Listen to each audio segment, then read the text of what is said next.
పశ్చిమ గోదావరి జిల్లా మొగల్తూరు మండలం మొగల్తూరు పంచాయతీ పరిధి నల్లవారి తోట వద్ద జాతీయ రహదారిపై టాటా ఏసీ మినీ వ్యాన్ అధిక లోడుతో వేగంగా వస్తూ అదుపు తప్పి పంట బోధిలో పడటంతో ఉపాధి హామీ పథకంలో పనులకు వెళ్లి పంట బోధిలో చేస్తున్న గుబ్బల గంగావతి 50 సంవత్సరాలు, కడలి పార్వతి 40 సంవత్సరాలనే ఇద్దరు ఉపాధి హామీ మహిళా కార్మికులు సంఘటనా స్థలంలోనే మృతి చెందారు. మరికొంతమంది కార్మికులు తీవ్రంగా గాయపడ్డారు. వీరిని పోలీసులు నర్సాపురం ప్రభుత్వ ఆసుపత్రికి తరలించగా వ్యాన్ కింద కార్మికులు ఉండే అవకాశం ఉండటంతో పోలీసులు పంట బోధ నుంచి వ్యాన్ బయటకు తీసే పనులు చేపట్టారు. క్షతగాత్రులలో ఒకరి పరిస్థితి విషమంగా ఉండటంతో మెరుగైన వైద్యం కోసం భీమవరంలోని ప్రైవేట్ హాస్పిటల్ కు తరలించారు. ఈ సంఘటనపై సంబంధిత అధికారులతో సమీక్ష నిర్వహించి బాధిత కుటుంబాలకు తక్షణ సాయాన్ని అందించేందుకు చర్యలు తీసుకుంటామని జిల్లా కలెక్టర్ శ్రీమతి సి నాగరాణి తెలిపారు.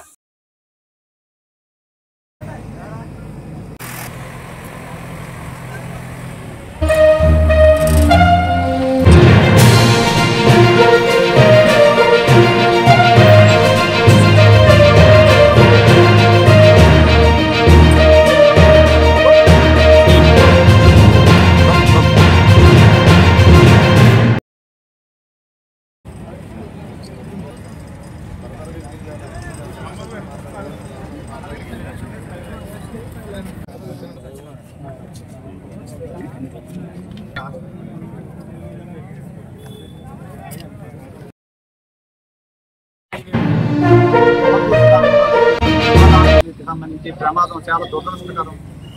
అందరూ కూడా చూసిన వాళ్ళందరూ కూడా దిగ్భ్రాంతి చెందుతూ ఉన్నారు. వాళ్ళకి ప్రభుత్వం తరఫున నాయకులు గారు కూడా వెంటనే స్పందించి స్థానిక శాసనసభ్యులు ఇక్కడ వెంటనే వచ్చి వాళ్ళ తరఫున అన్ని రకాలుగా చర్యలు తీసుకోవడం జరిగింది. అలాగే సిబ్బంది కూడా డిఎస్పీ గారు కానీ ఆర్టీఓ గారు కానీ అందరూ కూడా వెంటనే స్పందించి వాళ్ళకి వెంటనే హాస్పిటల్ పంపించి మిగతా వాళ్ళని కూడా అన్ని రకాలుగా ప్రభుత్వం తరఫున ఆదుకోవడానికి సిద్ధంగా ఉన్నారు. కాబట్టి ప్రభుత్వం తరఫున ఏ సాయమైనా అందించడానికి శాసనసభ్యులు కానీ మేము కానీ వాళ్ళ కుటుంబానికి అండగా ఉంటామని చెప్పని కోరుకుంటున్నాం.